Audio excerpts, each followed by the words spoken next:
السلام علیکم۔ شفق YouTube channel کے ساتھ میں ہوں آپ کی ہوسٹ مہرما۔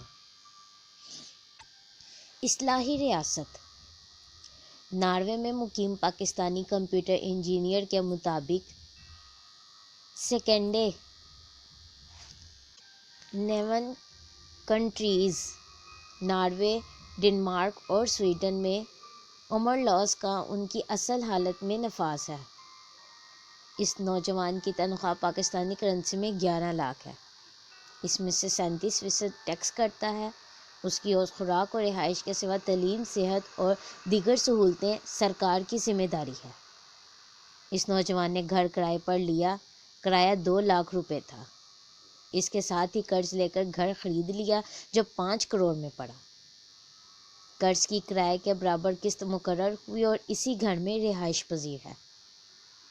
ٹیکس کی صورت میں کٹنے والی رقم کا بڑا حصہ سال کے آخر میں حکومت ٹیکس گزار کو 2 ماہ کی چھٹیوں کے ساتھ سیاحت کے لیے ادا کرتی ہے۔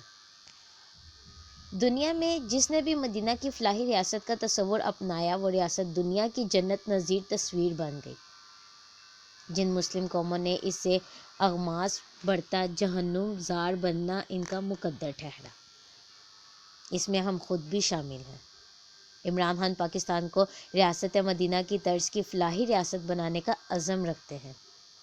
پاکستان کے فلاحی ریاست بننے کی منزل دور ہے، تاہم اصلاحی ریاست کی طرف کوششوں کا آغاز ضرور ہوا ہے۔ نیت درست ہو تو اس دنیا میں کچھ بھی ممکن ہے۔ اسکینڈینیوین کی طرح بہت سے مغربی اور عرب ممالک بھی فلاحی ریاستوں میں ڈھل چکے ہیں۔ کینیڈا کی شہرت پانے والوں کو سدا بہار شہریوں جیسی مراد حاصل ہے۔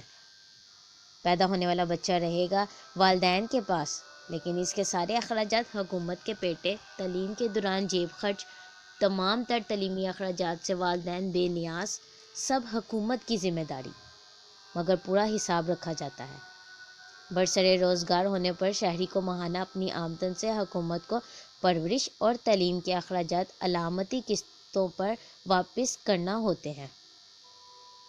تعلیم کے اعلیٰ نظام اور معیار کا اندازہ پاکستان کی ایلیٹ کے بچوں کے وہاں داخلوں سے ہوتا ہے۔ گریجویشن میں غیر ملکیوں کے بچوں کی سالانہ فیس عام تو کیا خاص پاکستانیوں کے لیے بھی ناقابل برداشت ہے۔ کینیڈا میں مقیم دوست بتا رہے تھے، گزشتہ دور میں ایک وفاقی وزیر نے انہیں فون پر اپنے بیٹی کی سالانہ فیس جمع کرانے کو کہا۔ وہ 1 کروڑ سے زائد تھی۔ پاکستان کیوں فلاحی ریاست نہیں بن سکا؟ اس کا جواب دیا جاتا ہے کہ پاکستان میں ان ممالک کی طرح وسائل نہیں ہیں۔ وسائل موجود ہیں جن کو مسائل چمٹے ہوئے ہیں۔ ہمارے ہاں سب سے سستی مٹی ہے۔ دستکار اپنی مہارت سے صنعی کے نمونے مٹی سے تخلیق کر کے اسے سونا بنانے کی مہارت رکھتے ہیں۔ پاکستان کے لکڑی کے نوادرات بھی دنیا میں مانے جاتے ہیں۔ نمک بھی مہنگا نہیں۔ نمک کھانوں اور ادویات تک میں استعمال ہوتا ہے اور پاکستان میں اس کی بے تحاشا کانیں ہیں۔ جاپانی غسل کے بعد نمک کی ٹکیا جسم پر پھیرتے ہیں۔ پاکستانی سرخ نمک اس مقصد کے لیے بہترین ہے۔ اس کے بھی ڈیکوریشن پیس بنتے ہیں۔ پاکستان 50 ارب ڈالر روزانہ سالانہ نمک کی برآمدات کر سکتا ہے۔ وادی نیلم میں ایک پہاڑ کا پتھر گھڑیوں میں بطور جول استعمال ہوتا ہے۔ اس کی قیمت کا اندازہ لگا لیں۔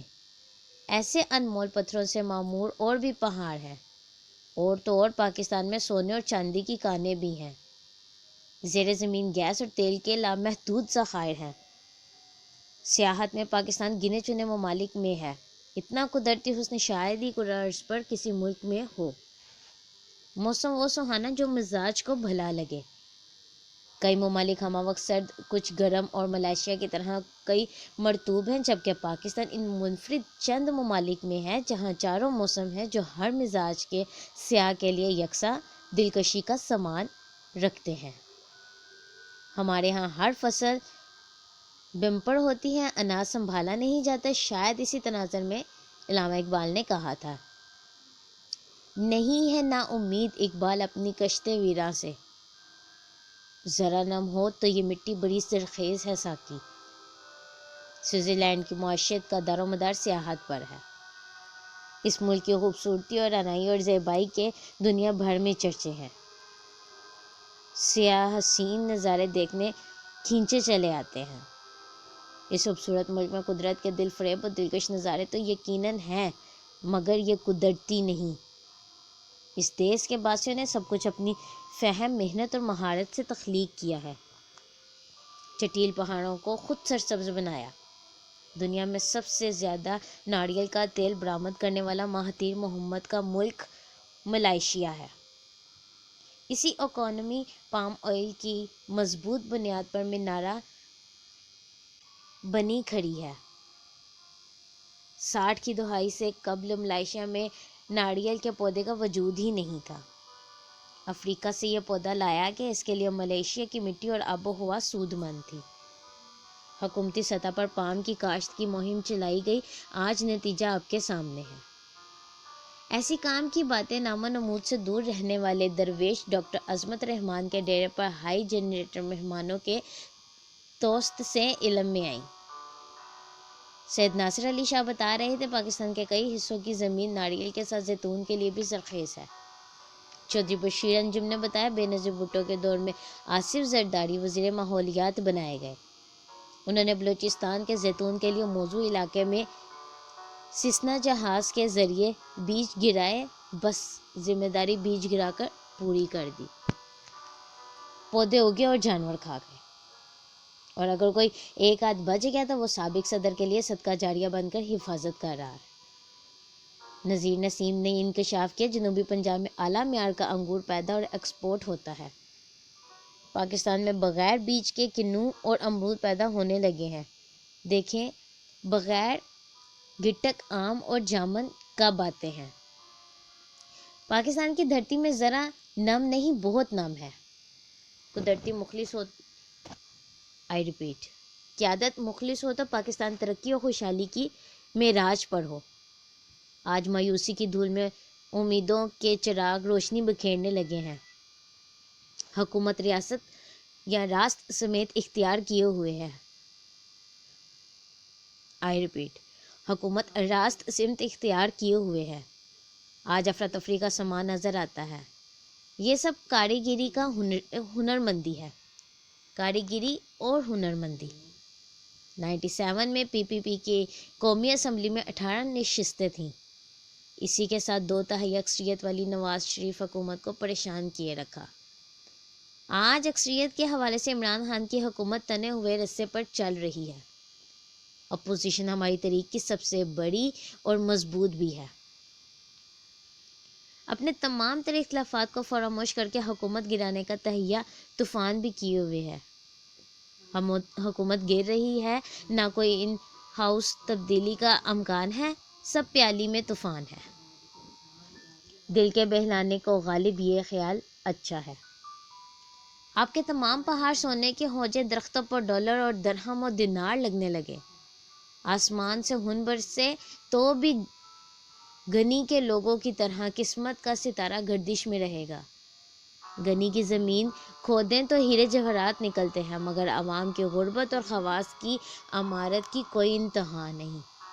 عوام کے خون کی سرخی امراء کے چہروں پر لالی کی صورت میں ٹپکتے ہیں یا ٹپکتی ہے۔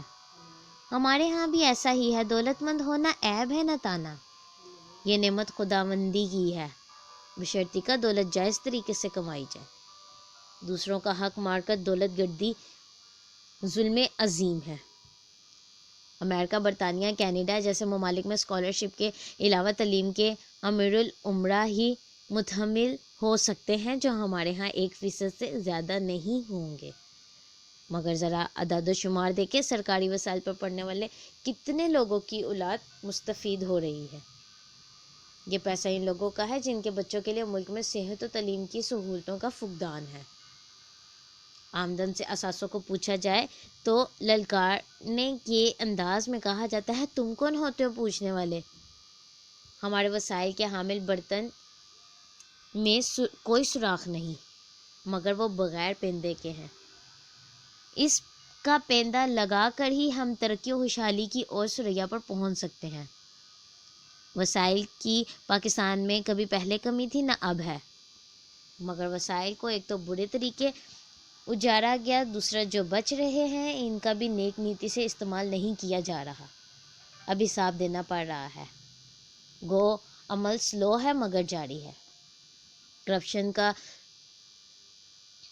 جڑوں سے خاتمہ ہو گیا، وسائل کا صحیح استعمال ہوا تو یہی چراغ کافی رہیں گے روشنی کے لیے، جس سے ارض پاک بقیہ نور بن سکتی ہے۔ اس طرح کی مزید ویڈیوز سننے کے لیے ہمارے چینل کو لائک اور سبسکرائب کرنا مت بھولیں۔ شکریہ۔